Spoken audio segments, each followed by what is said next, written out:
On This Week in Sales, we're going to be taking a look at revenue, operations, AI, video sales calls, sales automation, and much, much, much more. I'm looking at the wrong screen as I say that intro, Victor. So hopefully, hopefully people can see us live as we jump into the show here. My name is Will Barron. I'm the founder over at salesman.org, and joining me, co-host of this show, Sales Royalty, over 200,000 subscribers on his YouTube channel, Victor Antonio. How's it going, my friend?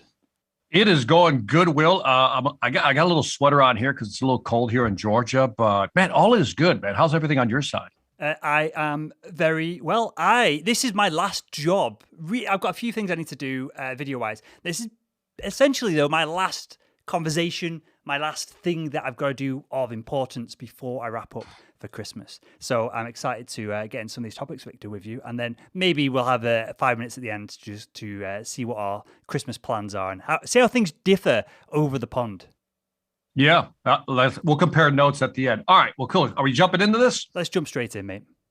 All right, so let's start with this first article. Now, I highlighted this article for folks out there and for ourselves is that there's the emergence of the revenue operations platform, an article written by Stephen Diorio.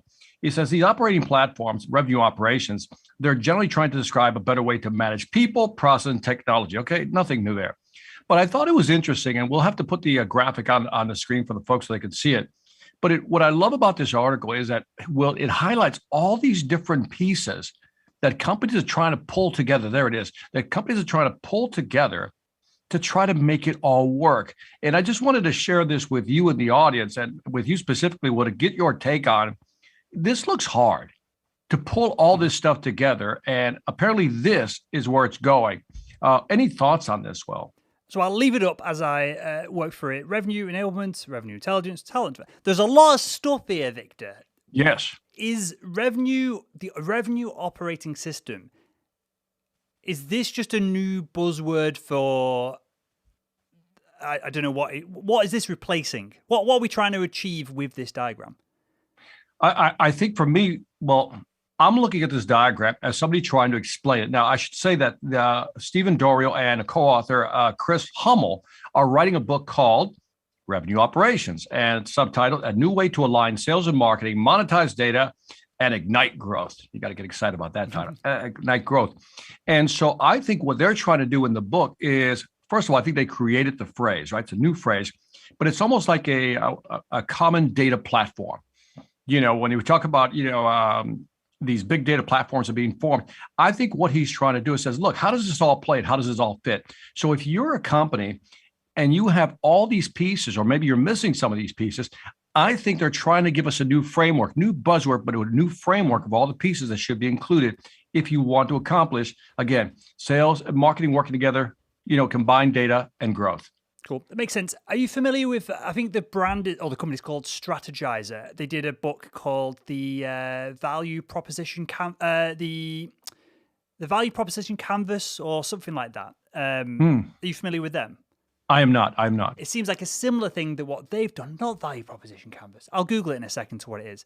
But they've done a similar thing, but for startups, of how to diagram out the different elements of a company so that you can assign roles, so you can assign what you want to achieve from that, and then link them all up, and so you can see it visually on a page. I went through the process, even though I can't remember what it's called. I found it really helpful. So this seems like a similar kind of, almost like when you're a startup, when your company, when your small business gets to a certain level, you almost need to clear the decks, start over from scratch, and start to silo off, for want of a better term, the different, the revenue enablement, channel optimization. You can have like a VP for each one of these, or like senior management. It seems like they're trying to structure it in that kind of way. What it helped me with, when we're talking about all these new technology, these companies that are being funded like crazy, like, for example, if you look at the middle column, if you can put that up again, well, if you look at the middle column, you see revenue intelligence, and that's where you would see somebody like a Gong, for example, right? And so you begin to understand where some of these pieces fit in. And then you move over one and you look at talent development. I don't know what I would bolt in there, but again, I think it's a framework for people who want to scale their business with technologies. They can look at this grid and say, where am I implementing? Where am I not? And where am I succeeding? And where am I not?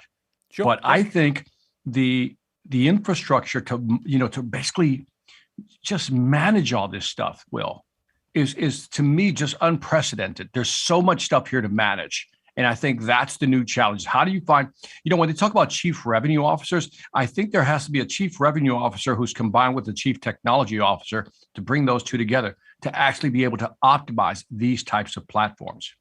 That makes total sense. I'll just show you what I was struggling to bring up myself. It's called the business model canvas. And it seems like a similar kind of thing. You jot this down on a pad of paper, whatever it is. You're going to write down your key partners, what you do, your resources, your value propositions, customer relationships, etc. And I found doing this exercise, which seems like a similar exercise to what's been outlined in the potential book that's coming, really helped me define what we do as a business. At first we did consulting, and then we did training, and then there was an online training platform. Well, the value proposition for in-person training is different to that, which is different to podcast sponsorships, partnerships, in-person events and stuff that we've done in the past, doing the Sales and Podcast Live. So I love that graphic. We'll include it in the show notes over at thisweekinsales.com if anyone wants to check it out with some links as well. But I feel like there's an opportunity in the sales space, in the marketing space, as sales, marketing, silos, marketing, all these different terminologies are bounced around to redefine and reconfigure. And anyone who has any other resources or thoughts on this, leave a comment in the chat as well. Because there's definitely an opportunity for reimagining of some of this stuff, which that diagram that you shared, Victor, is clearly kind of trying to do.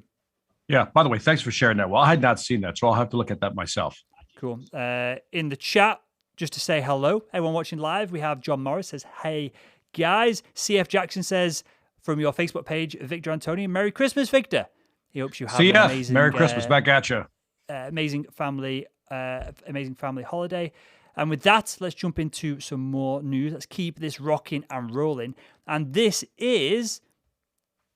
Unique, which I thought was a cool brand name. Unique closes a $6 million seed round for its AI-driven video platform aimed very specifically at sales professionals. I'll just give you a bit of a blurb from this TechCrunch article. Unique, a video calls platform that uses AI to teach sales teams how to improve their pitches, has closed $6 million in seed round from a bunch of angel investors. These include blah, blah, blah, blah, people that me and Victor have never heard of. Unique uses AI to analyze customer conversations, similar to our friends over at Gong. Yeah. The video recordings can then help salespeople work out which parts of their pitch work best. Now, this is not new. I guess they're going for video rather than audio, which is interesting. We can touch on that in a second. But something that I did find was interesting was, again, quoting from this TechCrunch article, it will capture key moments of the sales video call and then securely share them in what they call the deal room, one that buyers can refer back to and share with their own teams. So they're giving buyers, not just sellers, if I got this right, and I've copied and pasted it from the article, so I assume so, they're giving buyers an opportunity to review sales calls, sales presentations, sales pitches that might have been done in a boardroom in the past. If you're doing it over this new video platform called Unique, buyers now get the opportunity to go back and look over that content and perhaps refresh themselves, which I thought was an interesting twist on things. That is interesting. Let me just say, look, I saw this highlighted also, right, in News of the Week.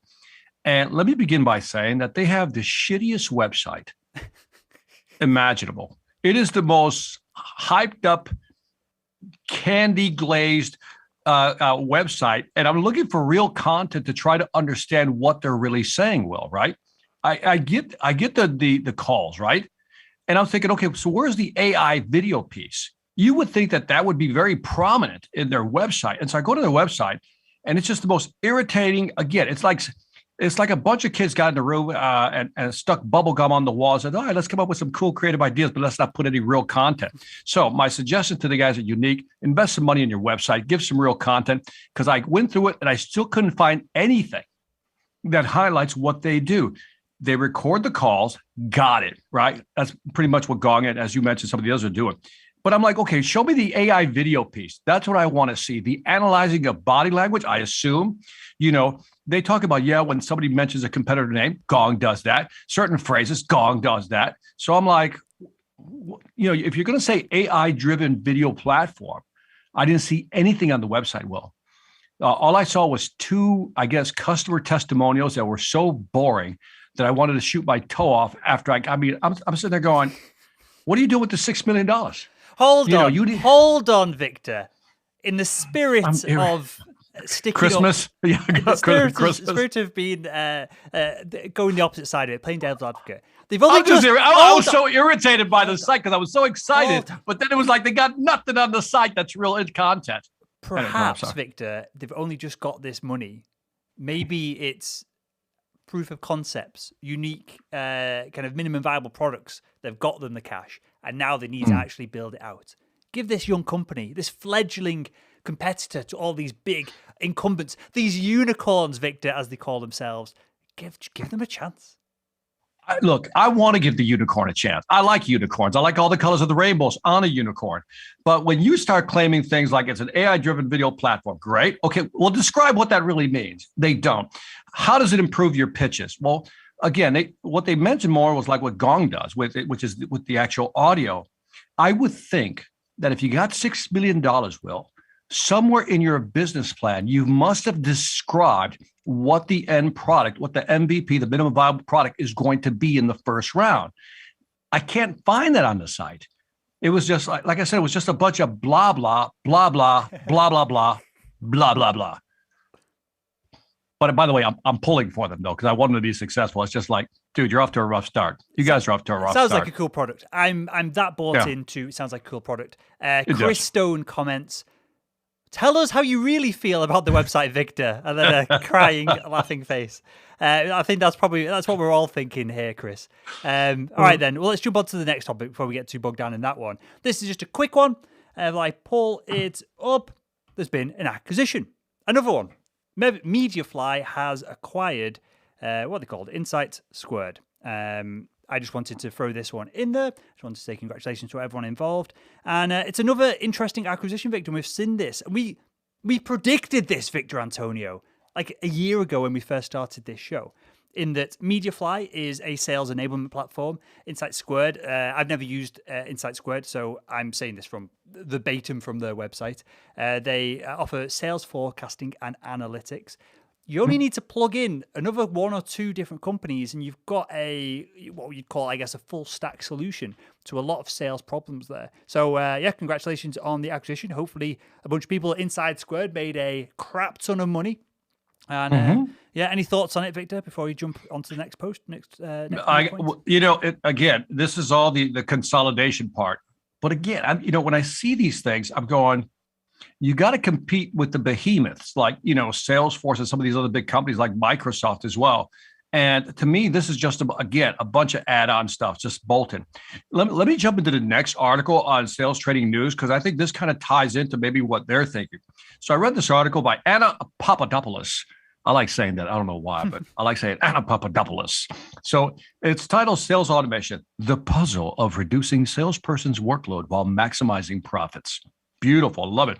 And it talks about the sales automation process has 7 stages. Now, I've never seen anybody break it out in 7 stages.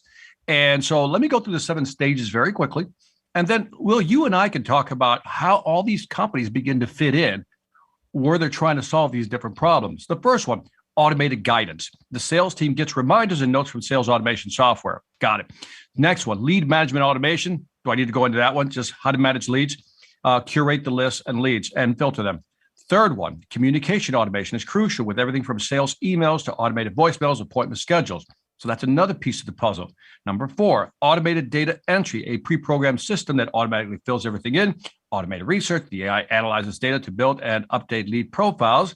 Next, number, 6, automated activity logging, important information needed to be logged in real time. And then automated record creation. A sales automation platform can easily create new records and profiles.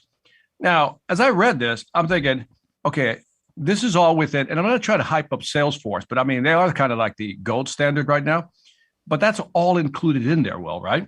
Mm-hmm. And so as you're looking at these 7, the reason I just wanted to talk to you about these, do these 7 make sense? Are we missing something, or is this just ABC stuff? It seems we always get hit by, and this number varies, but like 60% of salesperson's time is spent on admin. So we want to crush that 60% down with automation so that salespeople can spend more time selling, which on paper seems like it makes sense. But if you are automating all of the stuff that require, like importing data into a CRM, sure, some of that could be automated, but actually making notes on the conversation you had that are accurate so that you can have another conversation on the back of it in 3 months from now, 6 months from now, who knows, depending on how big the deal size is and what you're working on, can't be automated. So we're all trying to crush this this amount of admin time that salespeople do. And I'm not 100% sold on the fact that if you give salespeople 2 hours more time each day, that they're going to close more deals. You can only do so many complex conversations. You can only prepare for so many emails. You can only do so many presentations. You can't just add another 3 Zoom presentations to the end of a sales call. So I'd like to see this studied and looked at more accurately, because the only people who are talking about automation are brands that are trying to get automation tools and shoving them down your throat so they can charge 300 quid a month for a seat. So with that said, it seems like pretty obvious stuff, but like communication automation is critical. Everything that goes from sales emails to automated voicemails, appointment scheduling tools, personal email sequences. That seems like on the surface that, yeah, we want to automate all this. But why don't we not automate email sequences and experiment by trying to send some more personalized ones and see if that little bit more effort sending to fewer people leads to better, bigger deal sizes, quicker deal sizes, and more emails getting opened. Some things that, why would you want to automate voicemails? Like, there's a bunch of stuff here that, again, on paper, seems like an interesting thing to experiment with, but you're pulling away from the one differentiator that a salesperson has, and you're trying to automate it all, and you end up with not a salesperson, you end up with someone who's doing admin work or a computer programmer. And the whole point of salespeople, as we'll touch on in a story in a second, is the fact that they're primarily extroverts. They enjoy talking to people. They get value and energy from conversations, from pitching, from getting deals done. It's almost like trying to wipe all that out and just have a weird, like, semi-conscious salesperson sat in a chair looking at a Zoom camera all day, not really leveraging the tools that they have as hopefully great communicators. Yeah. To your point earlier, when you were talking about, jamming down their throats, it seems like we just keep stacking more and more technology. What we should do maybe on the next one is really look at, what's the average tech stack that a salesperson uses? What would be your guess, Will? In fact, if you're listening if you're listening or watching, what would be your guess? How many pieces of technology does a salesperson have to use to actually execute their job? What do you think that number is, Will?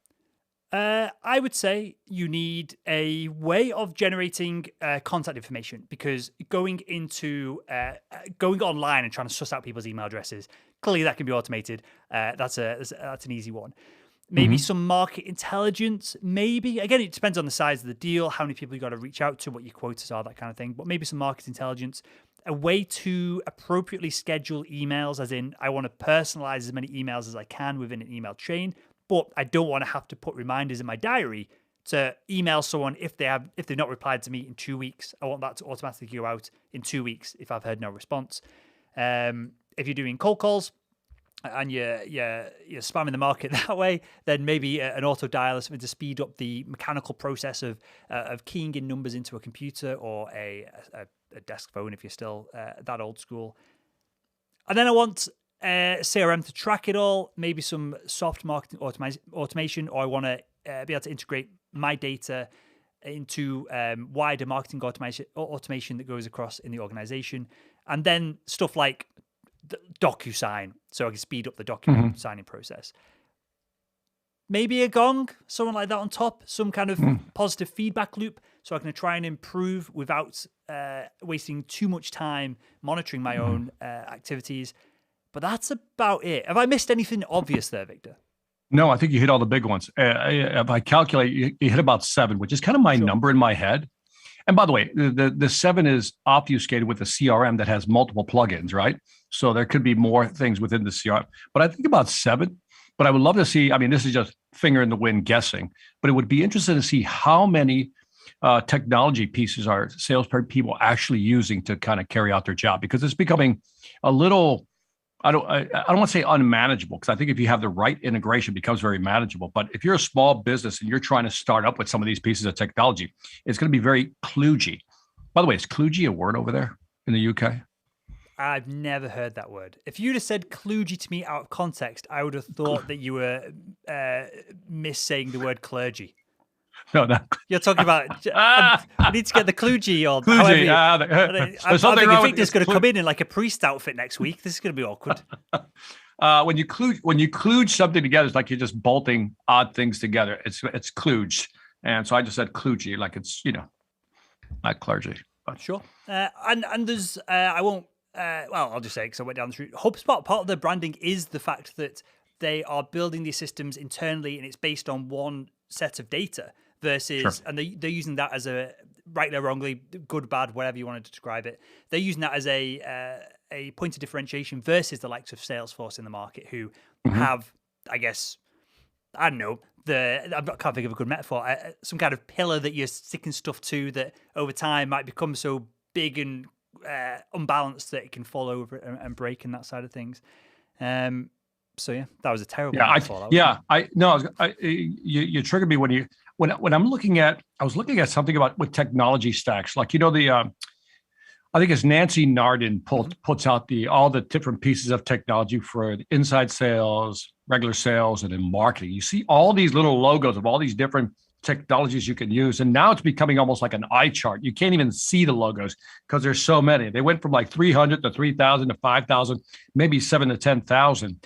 And I believe, there's going to be a heavy purging coming soon. There is a heavy purging of companies who are just not going to be around by the end of 2022. That's my prediction. Because as inflation rises here in the U.S. and people begin to tighten their belts in terms of budgets, a lot of these companies who are relying on some of these revenue streams, that consistent recurring revenue streams, not going to see it. So I mean, you can just see these charts are just getting crazy. And again, a lot of these, I'm going with the big companies. Like I say, I'll go with the big companies like Salesforce, Microsoft, HubSpot, some of these big companies that are putting it all together. But man, there was a purging is coming. This reminds me, you know what this reminds me of? Well, I'm dating myself, but this reminds me of the telecom bust and the internet bubble. This is like an internet bubble all over again. Do you know what I mean? Everybody was buying domains for some exaggeration. Because I was like 7 when it happened. Son of a. Anyway, so like pets.com is that kind of boom, wasn't it? Boom and bust. What are you laughing at? All right. Pets.com was a massive kind of touted to be this amazing, incredible online brand, and it failed. Part of the .com bubble. Yeah, well, around the .com, by the way, if you know what I'm talking about, just hit yes in the chat somewhere. But during the internet craze, when everybody was buying the domains, they were just buying the domains for millions of dollars. They were putting up these websites, build it and they'll come, and money was flying in like from everywhere. You just sneezed about a website. I got an idea, called sniff.com. Boom, sniffle.com. Let's launch that thing. We'll sell tissues. And then it finally just imploded. And I think when I look at a lot of these companies, because these technologies are very similar, very similar. We're talking about, they're 1 degree difference. And I think a lot of money's being put in there. Inflation is rising. The only thing they got going for them is that there's a lot of remote work, which means, we'll depend more on technology. But I don't know. I'm calling it 2022.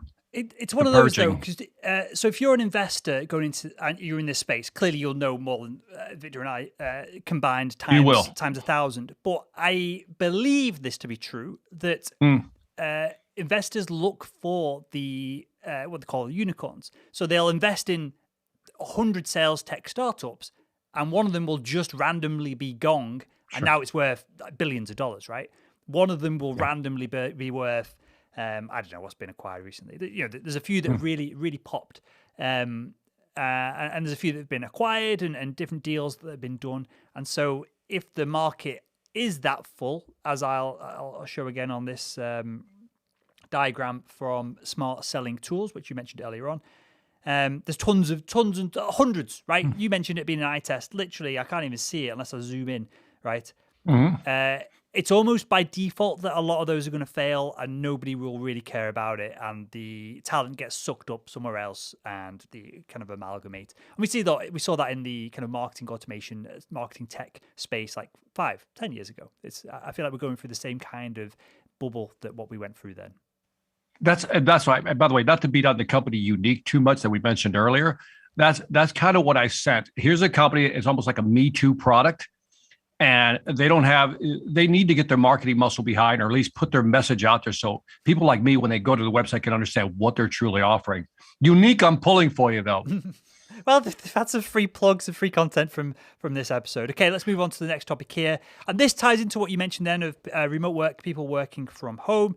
This is from newsanyway.com. As I pull it up, sales talent highlights the dangers of long-term working from home for salespeople's mental health. I didn't find that particularly funny, Victor. Victor's there making light of this mental health. Mention that word. Victor's laughing his head off. What's going on? I'm just saying, when you talk about salespeople and mental health, I mean, you got to have a mental health issue just to be in sales. Well, we'll get into that. Paul Owen, CEO of UK's sales transformation specialist Sales Talent, never heard of them, has raised concerns around the lack of attention being paid to this, salespeople's mental health working from home. The problem, this is a quote, the problem is really immediately obvious, but over time, I have serious concerns about the well-being of work from home salespeople. We are extroverts. We'll touch on that in a second. We feed off interaction with other people, a type of... I can't, by the way, who is Paul Owen? I hope he has like a psychology degree or something, because this is a lot of analysis coming from a digital transformation specialist. I'm sorry, Will, I interrupted you. I don't know. It's in here to be commented on in a second, Victor. We are extroverts. We feed off interaction of other people, a type of interaction we don't often receive from prospects or clients, so we need to find it elsewhere. In the office, we've got plenty of places to feed the extroverts' need for connection. At home, we are alone, allegedly, very alone, and that can be very dangerous. Owen explains the conundrum at the heart of a salesperson's DNA, saying that most salespeople come into sales because they got on well with others, giving them a high sociability factor. Most good salespeople connect well with 90% of the people they meet. However, they're in the sales, they fail much of the time, and the 90% is reversed. They might not be disliked by 90% of the people they meet, but they are usually rejected by them. So I pulled out when I read this article originally, and this article is from newsanyway.com, and we'll link to all of these in the show notes over at thisweekinsales.com when the show notes come out later this evening. But yeah, I pulled on a few things that you mentioned there, Victor, there's a few assumptions here. Is it fair to say, we'll start with this, that most salespeople are extroverts? And I've got some data on this I can share. No, it's not fair to say. I mean, because it's biased already. We are extroverts, really. I've met a lot of good introvert salespeople. And as Daniel Pink says in his book, I think Drive, we have ambivert or humanist selling, right? So there's ambivert. So what do you say? I will touch on ambiverts in a second. I think that's an interesting thing to touch on. Over at salesman.org, without plugging it all, we've got an assessment, part of our training program. We assess for extrovertedness versus introvertedness. It's 50-50, basically, of people coming into the training program as to whether they are an extrovert or an introvert. So that's useful as a data point. But it was like, I'm butchering the numbers slightly. They're on salesman.org if you want to check it out. It was something like 82-83% of high performers, because we then take whether you're hitting target, all this kind of stuff into account. 83% of high performers are extroverts. So there is definitely a skew to high performers being extroverts. But in the actual marketplace itself, I don't think it's fair to say that salespeople are extroverts. I mean, if we take the a basic distribution of 20-60-20, nice little bell curve, right? You got the top 20% are the high performers, right? Let's just give them 20%. It's probably smaller than that, though, I bet. But let's say the movable middle is at 60. Mm-hmm. And in that 60, I think is where you're going to find that blend that you're talking about. And so I believe that high performance and / extroversion is actually probably skewed more towards high performers. But, if we move those outliers out a little bit, that's a big assumption to say we're all extroverts and we need to connect. And I bet that a lot of these, if I were to talk to some high performers who are highly extrovert, trust me, I don't think they'll sit at home going, wowsy, I feel so lonely right now because I just can't see that. Yeah. And I can talk for myself. And I'll ask you this, Victor, before I share my side of things. Are you a extrovert, introvert, in between? How would you rate yourself?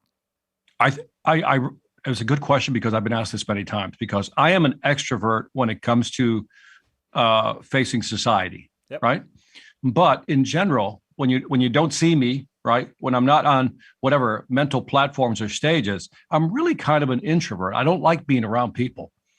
I like my quiet time. And so I don't need to go to a party to feed my extroversion, the conversation piece. So I guess I'm an ambivert, somewhere in there. So I am exactly the same. And the analogy I always share is when we were doing loads of live events, doing the Salesman Podcast live at different sales conferences, I would happily chat to everyone. You probably get the same at conferences, industry events and stuff because of your both platform and then how long you've been in the industry for and your expertise and stuff. All the events I've done, I've been like, I'm not saying this from a place of arrogance. It just is what it is. I was always like a tiny little mini celebrity in the room, as in like loads of the people at the conference listen to the show, that people come and say hi, people trying to buy me drinks. And it's really good. I love chatting to people. And obviously, as soon as you walk out of the conference room, no one knows who the hell I am. So it's only in that little bubble. But I found that really, really tiring. To the point of all these conferences, I would go do the show live, interview 10, 15 people a day at these different events. And then I would then just go to bed at like 7:30 at night. I'd get food in the hotel room and just crash. And it's because as you got Omnivert, is that how you described it? Yeah. Or ambivert. Ambivert. I guess I've got maybe it's the ego that I want, that I like chatting to people and I like being the positive side of all that. But I need to, which is classically for an introvert, I need to recharge on my own. So I recharge on my own as opposed to recharge around other people. So I feel like we're probably somewhat similar in that way. Yeah, I do an event every year, and obviously last year was canceled. Probably this year will be canceled again. But when we were doing it live, it was in Las Vegas. And the last one I did was like we had 14,000 people at the MGM Grand, right? And so there were like 2-3 major hotels where we were staying at, Will. And I could not go downstairs because I was like the MC and I did the keynote. I couldn't go downstairs. I had to send my wife downstairs to get coffee because just like you, people just want to talk to you, right? Which is really cool. You want to talk to people, feel that. But man, it's like you, I was in bed by maybe 7 or 8 o'clock as well. Like this is tiring. And you get a sense, and I think you understand this, Will, you get a sense of what celebrities go through, or no matter where they go, somebody's trying to be nice to them. And that's beautiful, but it's like you're tired. Mm-hmm. You just want to go rest somewhere, sit quietly and veg out on a movie. Yep. And I feel like I need to do that. And this was the same when I worked in sales as well, medical device sales, drive around the country like a headless chicken selling. Oh, I think I've had to tidy up. The endoscope isn't literally on the table anymore.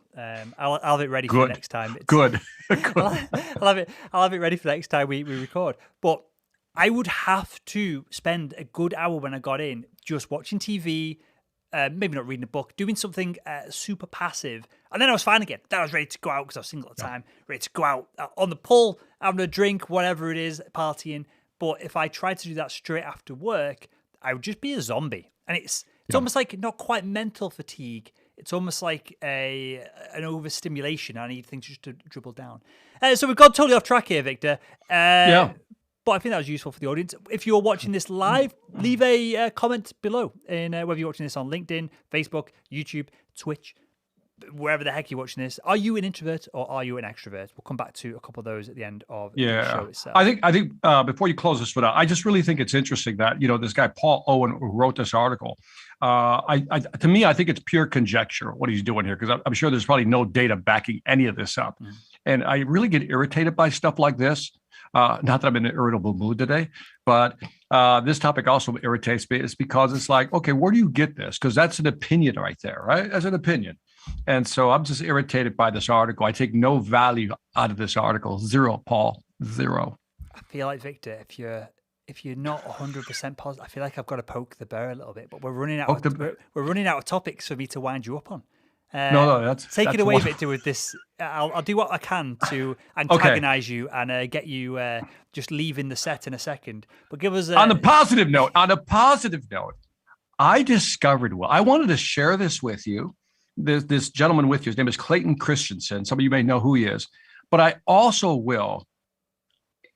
Clayton Christensen, who passed away about 4 years ago. I never read the book, The Innovator's Dilemma. And I don't know how I stumbled on the book or the video. It was a Google talk. And so I said, well, let me listen to this guy, right? And this guy's a professor out of Harvard Business School. And I'm telling you, I've been binging on Clayton Christensen for the last 3 days, like binging, like watching everything he's got online. And what a beautiful mind, if I could put it that way. But one of the things I want to highlight, well, I think it'll be beneficial for us, is that he talked about how, why growth is hard in general. And I'm going to give you the short version. If you really want to watch his stuff, his videos, just go on YouTube, you'll find him. But he talks about, look, there's 3 ways to make investments. Well, there's one is you invest in disruptive technology. Then you could also invest in what he calls sustaining innovations. And that means you make the product better, right? And then he talked about you could invest in efficiencies. And he was comparing Japan to where the United States is headed. And he's saying Japan in this 50s, 60s, 70s, and 80s was on this growth path, right? But then they flattened out. And he said, here's what happened. Now remember, disruptive innovation, sustaining innovation, efficiency innovation, 3 types of innovations. He said, Japan was always investing in disruptive innovation, right? They improved their products, sustaining, and they always obviously, worked on efficiency. But what then happened is that the gurus of finance kicked in about at the 90s. And he said, now we started measuring return on net asset or internal rates of return. And what he then said, he said, because disruptive technology is a 5 to 10 year runway before you may see something, that they just went back to trying to improve products or become more efficient. And they got caught up in that little loop right there where they were using capital, but to be, to really project to the market that they were actually very profitable. And then they started to ignore inventing some disruptive technology. And as I look at the stuff we talk about, Will, it made me realize that all these new technologies that are popping up on our radar when we do This Week in Sales fall under the category of sustaining or efficiency. In other words, they're not really disrupting anymore.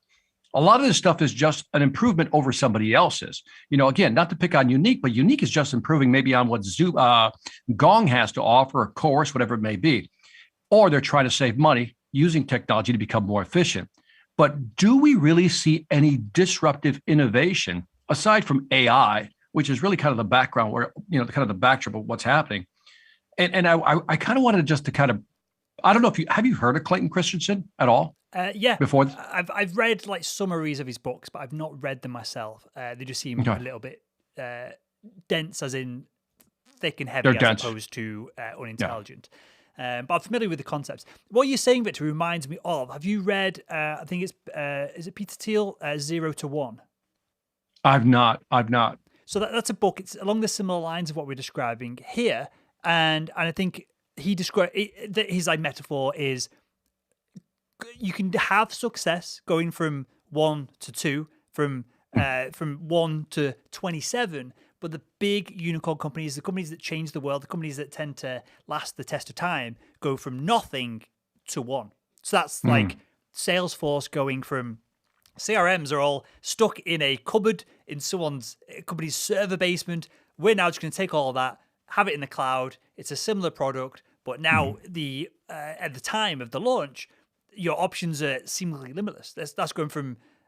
Is that going from 0 to 1? That might be a really bad. I think it's a good example. I think it's a good example. Yeah. I mean, I think as that was opposed very to going disruptive. from cloud to cloud 2.0 kind of thing. Correct. And so he talks about this idea of like going from 0 to 1, and that can also be from a perspective of you go from the product is a paid, expensive product, and you release it for free, and you use a different type of revenue model. You've done the same thing. You've gone from 0 to 1 because obviously most products eventually become commoditized. The value is in what's the book where he talks about getting past the initial like hump we have first movers they'll buy products, they're usually bloggers, they'll experiment with things, but the real money is to be the first into the real market on the big hump of revenue. And Apple do this well as well. What is that book? No. I know what it talks. It's basically describing the diffusion curve, which is how technology diffuses into a market. I think it's Everett. Everett Rogers actually created the theory, and then somebody wrote a book called Crossing the Chasm. Crossing the Chasm, that's the one. That actually uses that theory of early adopters, early whatever, and then mature laggards at the end, something like that. And this is what Apple do really well, right? They will release a product a year, 2 years, 5 years behind other people, but it's the best product. And so it just goes and just gobbles up the consumer market or whatever market they're selling into, and they just dominate it for 10 years. And what Apple do well, other companies have failed on, and this goes back to your original point here, Victor, of Apple try and put themselves out of business. They don't get content with a product, and this hasn't always been true. This is like Steve Jobs' second tenure at Apple. They will try and create a better product that makes their old products obsolete. So I know you are familiar with this story of Netflix trying to sell their business to Blockbuster, and Blockbuster turned them down. Like in hindsight, absolutely insane. But it's because what you're describing from that book you mentioned, Victor, Blockbuster were trying to make bigger moats around the castle that they already had, as opposed to looking in the future and owning something that's going to disrupt them and put them out of business. It's like the Hilton hotel chain. Why didn't they just create Airbnb? It's because they would have disrupted their own business now, but 5 years from doing it, they would have owned Airbnb, which dwarfs like all these hotel companies in revenue. It's the same with kayak.com, tripadvisor.com, all these companies. There are, myriads of travel agents that could have done what they've done, put it all online, and they refused to because they were more concerned about revenue now as opposed to 10x the revenue kind of 10 years from now. Yeah. I mean, by the way, all good examples. And by the way, if you're watching this, you got to look him up online. His talk at Google is brilliant. Now, he speaks a little slow because he had a stroke. And so he was still trying to, like in the last 3 or 4 years, he was still on the platform speaking, which I truly admire. I mean, again, if you get past his monotonous, slow delivery, the content is just sensational. But last point, well, something he mentioned that was really interesting. And that is that when you're building a company, and this explains, how you mentioned the Hilton hotels, it reminded me of another thing he added. I just thought, I was like, oh, that's pretty brilliant. And a lot of companies get trapped in let's just keep making it a little better, or let's keep reducing our costs, right? Make the product a little better, add more features, or reduce the cost.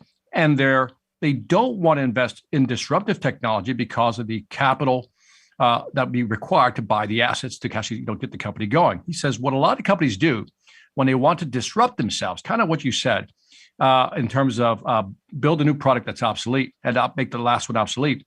He says what a lot of companies do, and this explains Hilton a little bit, is that they set up a separate company with a different profit structure. In other words, they kind of just create another company. It has lower overhead, a more streamlined profit center, and then they can create a new innovation. And that's what you see a lot of companies doing. So when you see like these large hotels, what is the one that's called? We got a couple of chains here, new chains like Two Home or something like that. But and the bottom it says by Hilton, by Marriott. And it seems like they're doing that, like the DoubleTree, stuff like that. So it seems like they're creating a separate structure to hit a different part of the market, outside the main actual, core business, core competency. Yep. It's important. Victor, I've got 2 questions for you then. Then we'll go into some audience questions and we'll wrap up the show with them because this can be the last show before Christmas now. So if you've got any questions for Victor or I about sales or life in general, drop them in the chat box below this, wherever you're watching this on. LinkedIn, Facebook, Google, YouTube, wherever the heck you're watching it. 2 questions, Victor. What do you predict? And this is a heavy prediction. If you get this right, Victor, this clip without this preamble, that'll be cut out. This clip could make your career, right? Wow. 5 years from now. What is your prediction for the sales space? This bubbling, bursting bubble that we're talking about here. What's your 0 to 1 prediction? So you can't just say, oh, AI is going to do this. What would go beyond that? What would take sales from what sales is right now and via technology, via training, whatever it is, turn it into what it needs to be to disrupt the whole industry? Oh, that's a tough one, Will. I would have copped out with the AI answer, but you won't let me get away with that one. I think I find more and more evidence, and it's all anecdotal. I talked about Paul Owen using anecdotal evidence. So I'm going to use anecdotal evidence here also. And that is, I truly believe that the rate of, I don't know if it's acceleration towards zero of salespeople has begun. Like I'm starting to see it, Will. We need less and less salespeople. We need less and less salespeople. And I think people are now getting bolder. Something's happened, Will. The quality of products has gone up. So people are now buying stuff online without looking at it. Big high ticket items, like even houses, pool designs, whatever it may be. And so where do salespeople fit in that? Now, what is the ultimate disruption in selling? I don't know, Will. I don't have an ultimate 0 to 1 disruption. My 0 to 1 disruption would be eliminate the salespeople altogether. I've got two predictions. One is a cop-out that I didn't let you use, but I'm going to use it because I answered the question second. AI-based avatars. I think a lot of lower level B2B sales interactions of, hey, how does this work versus this can be solved with, you type that into a box, you even frigging ring someone eventually. You've seen Google Duplex and what they can do with a voice recognition and voice synthesis. You ring someone, you type it into a box. It's an AI who sends you a video that is compiled in real time. Perhaps it can use market data from your company and go, oh, you work for blah, blah, blah, blah, blah. We could do this, this, and this based on your company size. Maybe it even looks up the person on LinkedIn, obviously in real time, instantly, and says, oh, well, you're ahead of growth. So you're probably looking for these three things. And I think that will disrupt a lot of salespeople's roles that up until like today, you need a salesperson who knows a little bit about the marketplace, who's perhaps not the most technical, highest level salesperson on the planet. They're going to be very difficult to engineer out of the situation.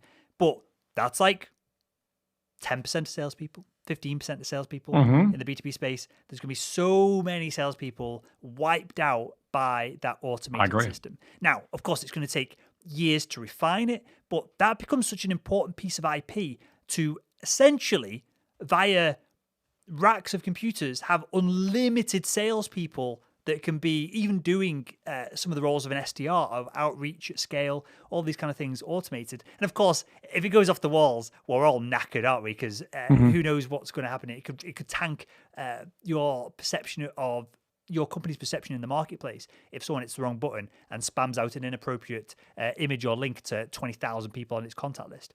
So clearly, there's going to be checks and balances put in place by real humans, but one real human can look over a campaign that can go out to thousands of people. Whereas now, I agree. And even 10 years ago, you had a boiler room of 50 sales reps doing these things that were difficult to automate. So that's my kind of 0 to 1, that you're going to have. By the way, if I could add, when you look at, people making fun of Mark Zuckerberg with his meta thing, the whole metaverse, the whole thing. But it's moving in that direction, right? As you say, simplifying what you just said, this AI avatar will go out, look at the company that you're calling from, look at your LinkedIn, figure out what products to offer you, and then have a general conversation based on everything you said. I think there'll still be a room for, I don't know if I like the word customer success people, departments, and I know what they mean by that. You want your customer to be successful with whatever product they're using, but I think there'll still be roles for people like that. Do you know what I mean? People that fall in the cracks that can't get the answer. But I'm telling you, the asymptotic decline, that's a good word, asymptotic decline towards zero. What's that? When something decreases asymptotically, it never gets to zero. It just approaches zero asymptotically.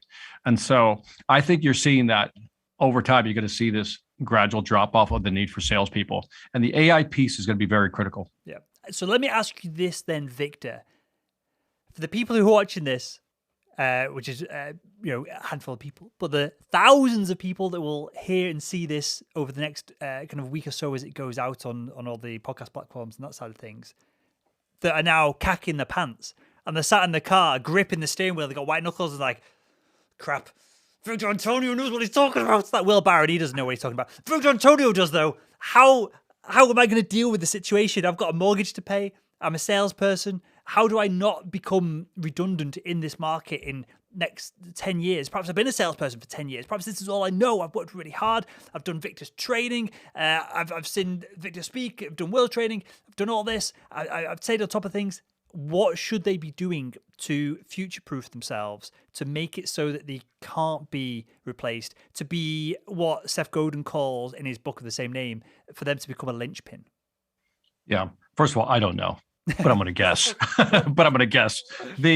I think, look, we've talked about this many times on This Week in Sales, and that is all the stuff there's a simple versus complex sale, right? Everything you're starting to see the stuff disappear from the simple side of the spectrum, right? So if you're selling on the simple side of the spectrum, you might want to move over to complex sale, more B2B selling, where I think for the next 5 or 10 years, I think your job is pretty safe because, again, people still need answers.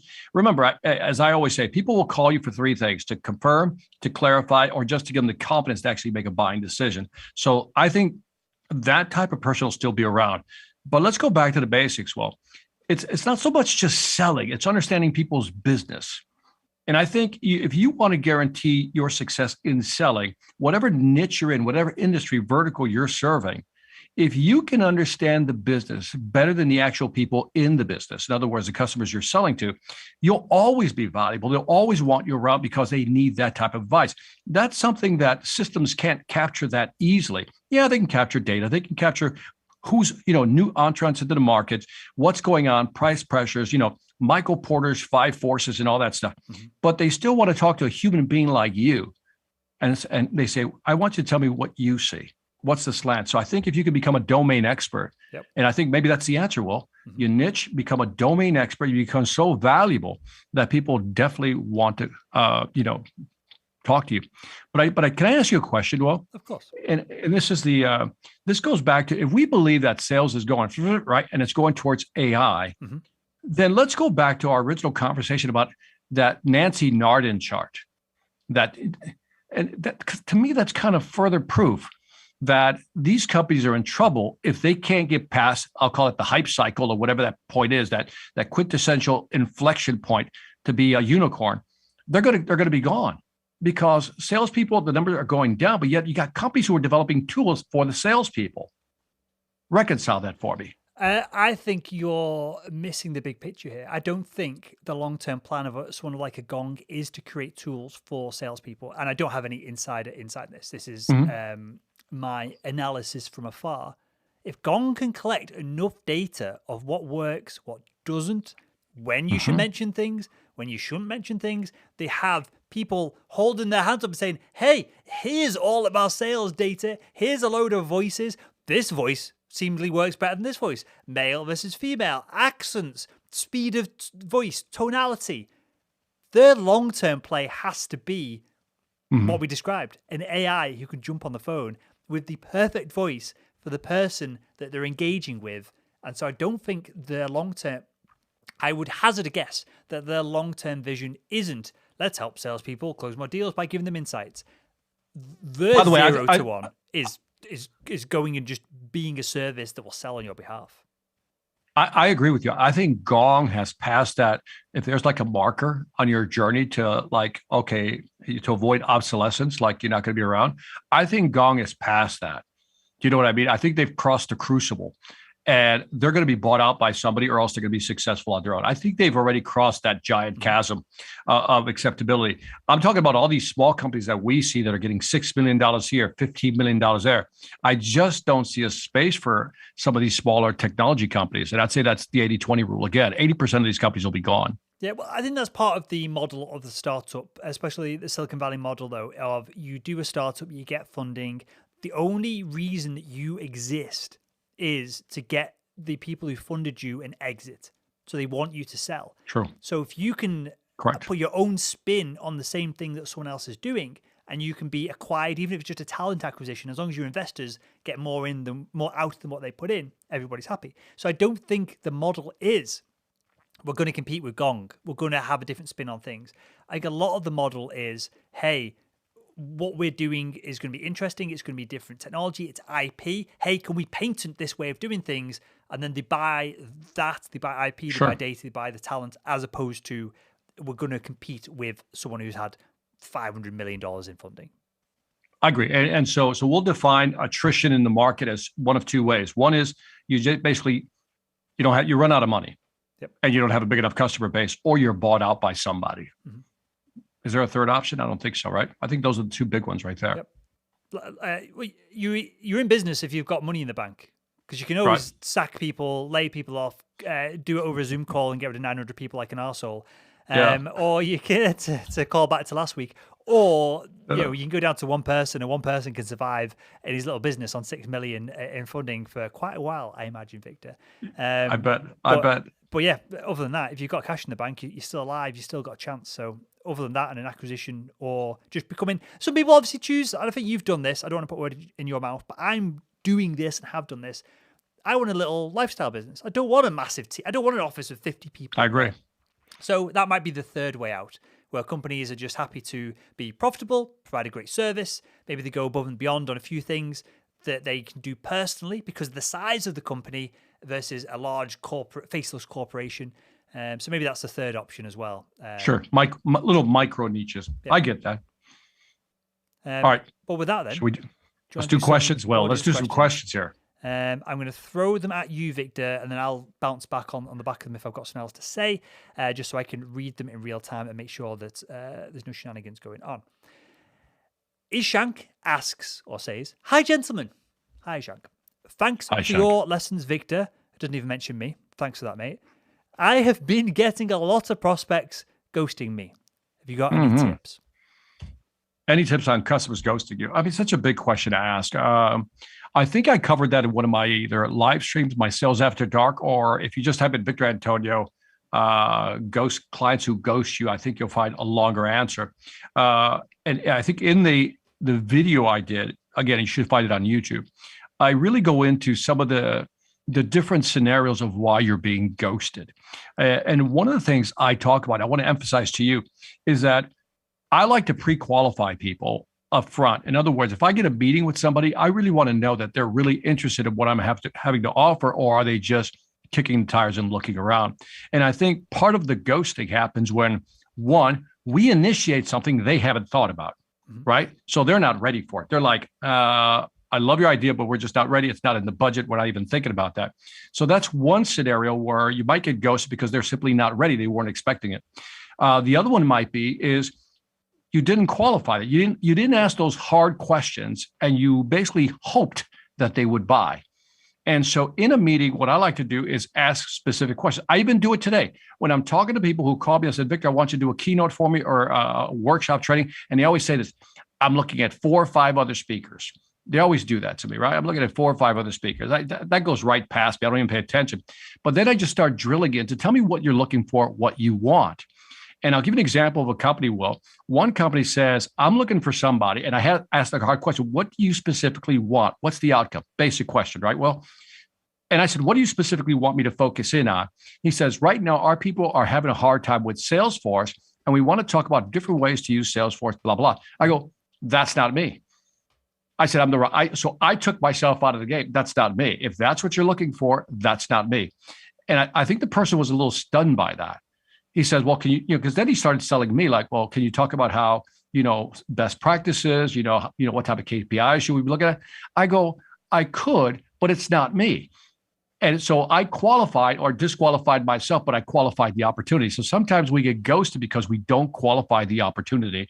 Or number two, they're not ready for the opportunity you just presented to them. And again, it's okay to ask the client, does this fit in this year's budget / this year's schedule? And ask those hard questions. And they may say, "I don't think so." And if you develop that relationship, good rapport, people will give you some really straight answers. So hope that answers the question. It's kind of a roundabout way to saying, 1, be upfront. 2, qualify the opportunity. 3, if they're not ready, let's see if we can do a follow-up with them. That's all I can ask. Sure. But usually when somebody ghosts you, would you agree, is that, 1, they're busy, but I think 2 is you didn't build that rapport with them that made them feel comfortable or safe to tell you no. I'll throw a fourth one into the mix, but the qualification is what came to my mind. Salespeople are way, way too easy to jump into a sales pitch before they know whether you're following BANT or MEDIC or MEDPIC or all the different stupid acronyms. If you only have to go through 2 or 3 steps in each one of them, and you'll find a lot of a lot of the people you're spending time with are never going to make a purchase. So that was the first one. The second one was to lean into the challenger sale a little bit and try and take a bit more control of the conversation. Stop being such a doormat to be when people go, hey, just email me the marketing material and I'll take a look. Just go, well, I could do that.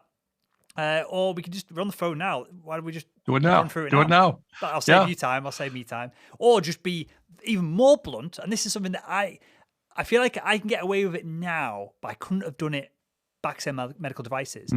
I play it up a little bit. If I get something like that on like a podcast sponsorship call where people go, oh, we'll have a think about it and blah, blah, blah.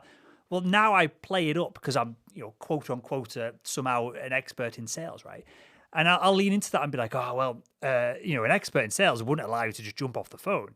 And I'll have a bit of a laugh with them and go back and forth and be like, well, why can't we wrap it up now? What's stopping us? Blah, blah, blah. And go down these more, I don't want to say aggressive sales questions, but when you frame them up in a way where the other person's having a bit of banter about it, you can ask questions that are a bit more difficult that may make you feel slightly uncomfortable, may make them feel a tiny bit not uncomfortable, but like, hey, what are we doing here?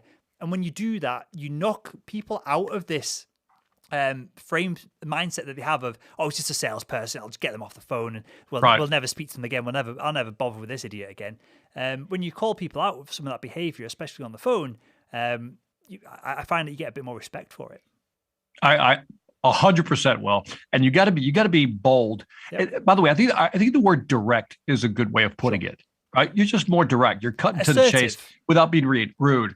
You're going to be assertive about it. You're going to ask something that is fundamentally valuable for everyone involved without mincing words. So yeah, direct. I'd probably say I'm overtly assertive on calls because I've got stuff to do. I've not got time to faff around with someone who's just asking for pricing. By the way, to your point, you got things to do, and salespeople should look at themselves that way, right? Well, I'm busy. I don't have time to go round and round with you on a phone call. Or, if I'm walking out of that one conversation, this is back to Chad who's being ghosted. The thing is, I would have walked out of that first conversation. Is this something? I mean, I wouldn't say it this way, but here's the essence of what I would say is like, look, are you interested or not interested? Just tell me now so we don't waste each other's time. Yep. And just I'll move on to the next.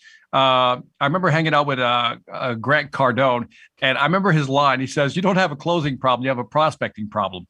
And I always love that because, again, the visual was there that if you have 2 people waiting, to buy from you, you're more desperate.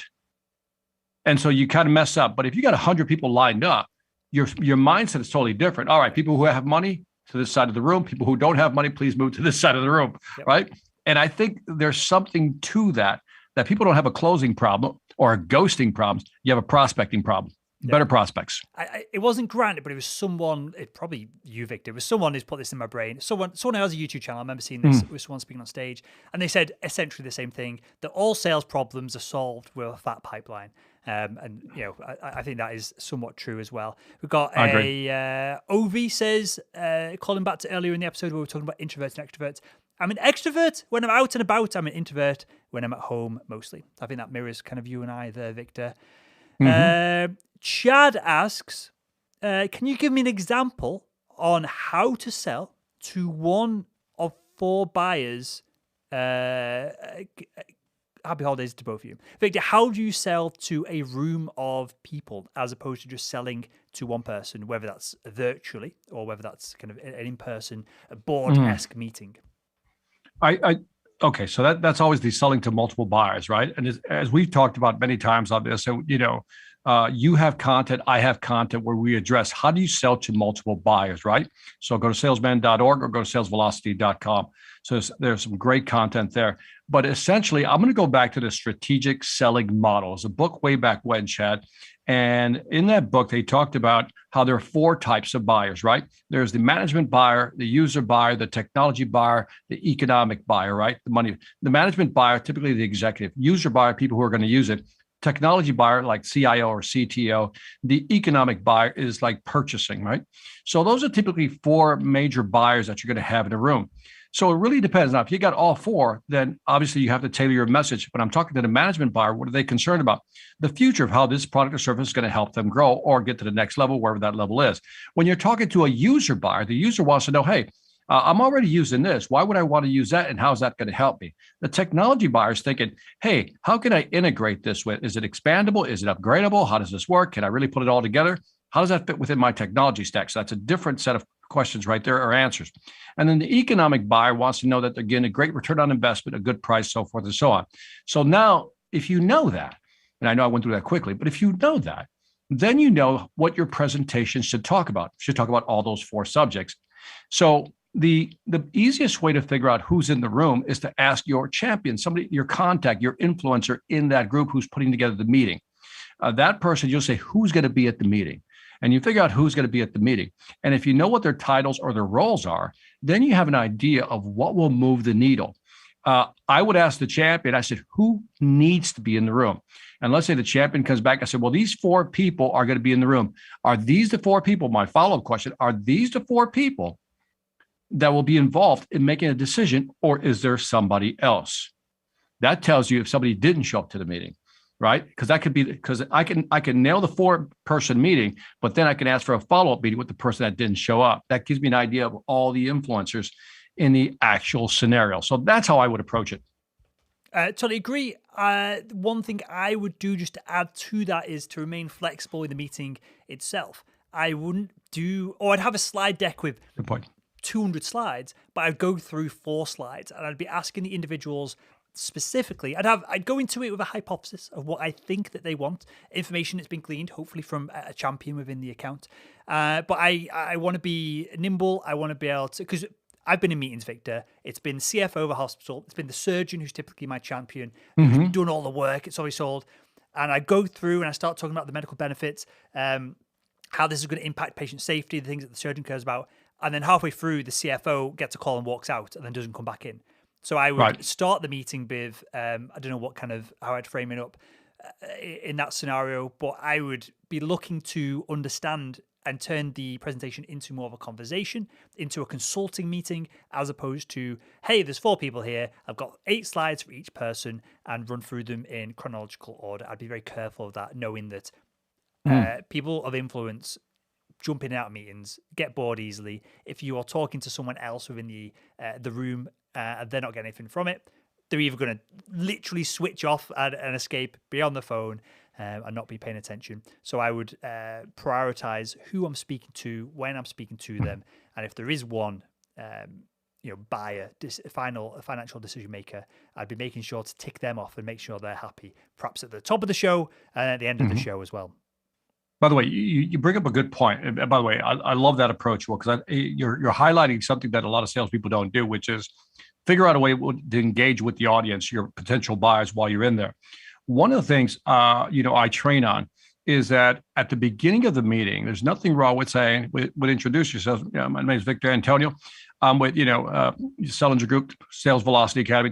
One of my objectives for this meeting is to find out if my software, my learning management platform, is a fit for your company. Now, let me go around the room and understand what your objective is today. And I point to the first person. Bill, why don't you introduce yourself and tell me what is the one thing you want to get out of this meeting?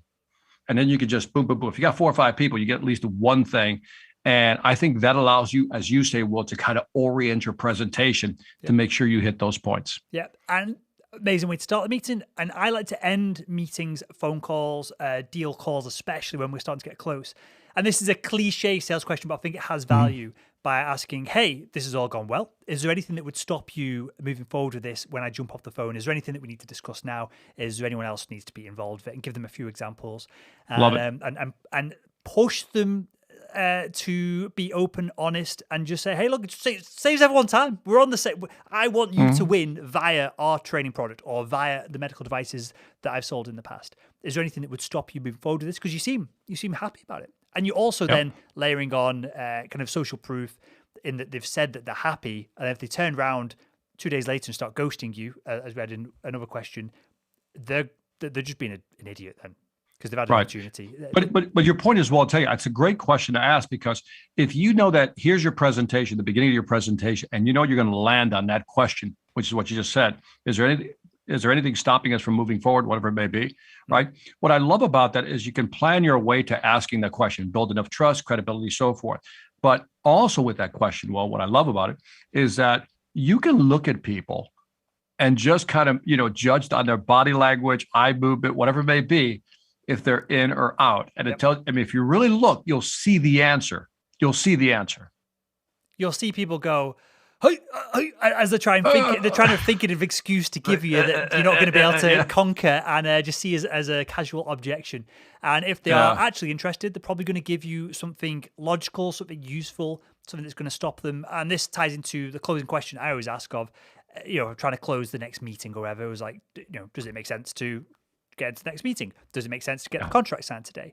If they say yes, you got the deal done. If they say no, you go, well, okay, what does it make sense to do? How do we move forward with this?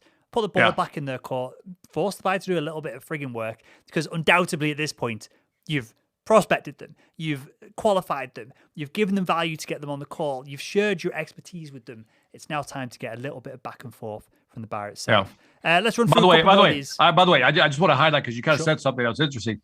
That's the perfect close by James Muir, right? And I think it's good to emphasize this, what you just said, which is like, once they say no, it's not. So, well, can you tell me what the next step should be? Mm-hmm. And I think it's a great line. And what I love about what you're saying, Will, is that you're kind of highlighting that sales doesn't have to be complicated. If you simply know if you have the right ask, just build towards the ask. Yep. And I like that. Sales is not complicated, yet we try our best to make it, Victor. Question from Salam. We kind of half covered this. What are the skills that salespeople need to acquire to make sure that they're not replaced? One or two skills, Victor, that the salespeople need to acquire? I think the big one is communication, like the ability to speak. And by the way, so communication has several different, if communication is an umbrella, underneath that, you got speaking, right? You got starting conversations, you got interaction, you got engagement, you got all these, everything that has to do with communicating with another human being to find out what it is that they want from you and how you can best deliver that to them. That right there will never go out of style. That's like first principle stuff. This stuff will never go out of style. So if you become a great, I don't want to say talker, I'd rather say a great speaker, a communicator, man, you'll always have a job. That answers the question about if you're in sales and you want to stay in sales or still be relevant. The people who can communicate, again, execute, delivery, and maybe may I throw in a touch of charisma, Will, just a little dash of charisma. I think those people are always going to be employed. I think that's very fair. I will add in, you don't need to be a software developer. I think there's value in understanding the technology that may replace you. You want to hedge your bets, right? You want to lean into the things that it's difficult for technology to replace, which is a charismatic Victor Antonio. Could we replace him with a cartoon character and pre-recorded sales tips? Maybe we could. But by the way, I see it. Well, I see a Victor Antonio sales avatar in the future. They're going to take all my conversations online from video, and they're going to take your stuff, and they're going to create This Week in Sales. In fact, I think it's now time to reveal to the audience that this right now, we're both avatars. It's not really us, Will. That would be. Well, did you see, I'm kind of pulling from a while back here, the NVIDIA, the graphics card manufacturer, but also just mega corporation, right? The graphic cards are in cars, computers, everywhere, the workstations everywhere, right? They did a presentation, and it was I might butcher this slightly, but I think the gist of it will be correct. They did a presentation. It was the CEO of the company, and he's in his kitchen, this like super posh, like luxury kitchen, and he's doing all this talking. He's doing the presentation. He's got his graphic cards. They're doing some kind of launch of a product or service. And that was that. I think his name's Jensen. 6 months later, NVIDIA come out and say, hey, a lot of what you saw in that presentation was computer generated, including the person presenting. So that'd be so cool. Yeah. By the way, have you ever seen that like Tupac Shakur and Snoop Dogg, that hologram, which is like 10 years ago at Coachella or something like that? See that? Well, I'm kind of hip. I know what Coachella is. I know what this event was 10 years ago with these rappers who haven't been relevant for 25 years. I'm cool. Right. That's the sales skills question. What else do we have? We have lots of people saying happy holidays, Merry Christmas. There was one more. Right. This is from Keith. When I surrender to the outcome, it tends to go better. Why is that true? True. Don't you? That's a very Zen. When I surrender to the outcome, when I launch myself into the void of opportunity, stuff begins to happen. I think that happens. And I think you feel better about that because, it's not about winning or losing anymore, Will, is it? When you just kind of let go, you're more relaxed. I think there's a part of your brain that just relaxes and allows you to be more empathetic, communicative. And I think there is something to that. I really think there is something to letting go of wanting to win the deal. I think there's probably two things here. One, there is salespeople. I've had it. I've been there. I'm sure you have as well, who have commission breath.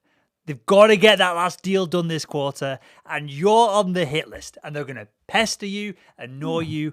It turns awkward, and you don't want to. Buyers want to deal with people who are the opposite of desperate. People who are experts in the space, people who know what they're talking about, people who don't want to win. It's almost like girls are hotter when they're playing hard to get than if they're just like, oh yeah, we'll go on a date. That's great. You want a bit of a challenge. And I feel like that comes into it as well. Of commission breath just turns everybody off in this situation. But to go back to what you said, Victor, I think I know I've hit I'll share this with yourself in the audience. I've hit our corporate targets for me personally selling our sales training program for the year. I had a call yesterday with a corporate account, reasonable size account, not going to change the world, but put a decent bonus into my bank account. And I was so nonchalant about it because I've already hit my targets. I'm gonna get my own bonus on the back of this. And they were loving it. They were lapping it up, and it was probably because I was so chill. I was just this, so you could sign up if you want. You don't have to. Do you want an invoice? I'll send you an invoice. And it wasn't rude, but it's probably just so relaxed and calm. And you compare that shows confidence in what you're doing versus the opposite, which if they jump on a competitor and they're desperately trying to flog them and racking up the stress and the pressure, that's going to give them an off-putting kind of taste in their mouth because they're probably going, hey, I want my sales reps to be as chilled as him and hit target, not to be as aggressive as this and maybe be getting there. So that's kind of a long-winded answer. Yeah, I love that because I don't mean to go Oprah Winfrey on you, but when you come from this place of abundance, and it's a totally different mindset, right? And maybe that's Victor, what was the gentleman's name? If someone isn't hitting their quota right now, we're recording this in the end of December. Maybe they've got to get another 100 grand in before the end of the year. Would they be better served relaxing, doing some meditation, taking a step back, and focusing on the self-care and then hitting the phones? Or should they have commission breath and should they be throttling and just scrapping and fighting to get deals done? Which is going to have the better outcome? I'll answer it this way. He says, your endpoint, your destiny, your outcome was determined 3 months ago when you should have been making the calls. So if 3 months from now, let's call it the end of March, you don't want to be feeling the same way, then we better start investing now for next year. You're done. You're done. If you didn't do the investing up to this point, you're done. So let's start thinking about how we invest for next year, the next quarter, and let's fill that up. Yep. I love that. The analogy that comes to mind is like boxers. Boxers don't fight 12 rounds full pace. They'll take a round off. They'll have a round. They'll lose a round to win 3 more and win the fight with a knockout blow in the end. One final question. This ties up the whole of this episode, Victor, and will hopefully leave us on a good stead to wrap up for the Christmas break. All right. Jeezy asks, what should salespeople or salesmen be focusing on in these last few weeks whilst everybody's off seeing Santa Claus? I think it's hard. I mean, for me, I'm in the thank you phase. Thank you for your business. Thank you for this. I really appreciate you. I'm in that phase. If there's people who want to close out, I think you still got another few days here, because people still want to close out or spend some money before the end of the year. Now, keep in mind, a lot of people are trying to spend money by the end of the year because they don't want it to roll over in the next year. So I would consider, who haven't I closed, and do I have anything close? But then I would go into gratitude mode and start thanking my top customers, that 20% who made 80% of my numbers. I'm going to show them some extra love. Yep. If it's a phone call, send them a card, send them a kiss, whatever you want to do, man, whatever you're into. I'll add one layer to that, and this is something that I'm doing this year. And honestly, this is really sad. I've never really done it. I'm taking a bunch of time off. I'm going to unplug. I said, and this is coming from the perspective, I hit our revenue targets mid-November for the year, so maybe the target should have been better. But I set the targets myself, so there we go. There you have it.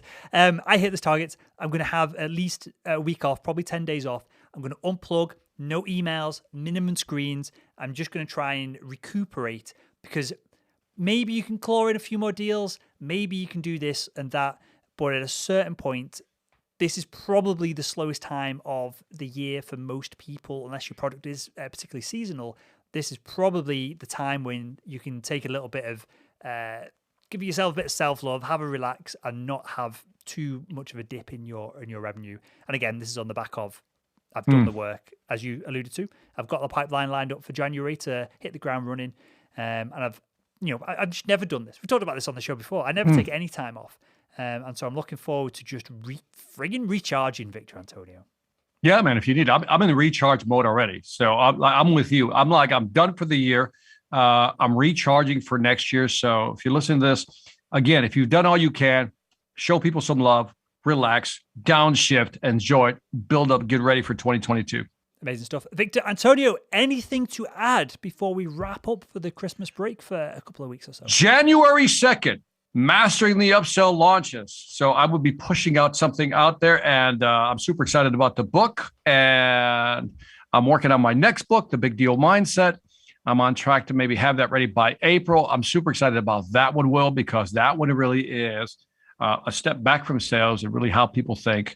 And there's some really cool stuff. This is why I'm doing all the research, and that's how I found this guy, Christensen, and some other people, just trying to research, see what's out there, and really put something tangible in a book that creates real tangible value in the realm of mindset. Well, I won't hold you to it now. We can discuss it off air, but maybe we'll do a live stream on the day the book launches. Maybe see if we can get some other people on the live stream and share the love a little bit. That'd be cool. I love that. We can just throw some questions at you and get the book's promo. I've got nothing really to add other than happy holidays, everyone who's watching this live, the thousands of people that's going to consume this over the next week or so as it goes out on the podcast audio platforms. And that was Victor Antonio. Sales Royalty. My name is Will Barron. I'm the founder over at salesman.org. And that was this week in sales. And that was basically this year in sales as well. Love it.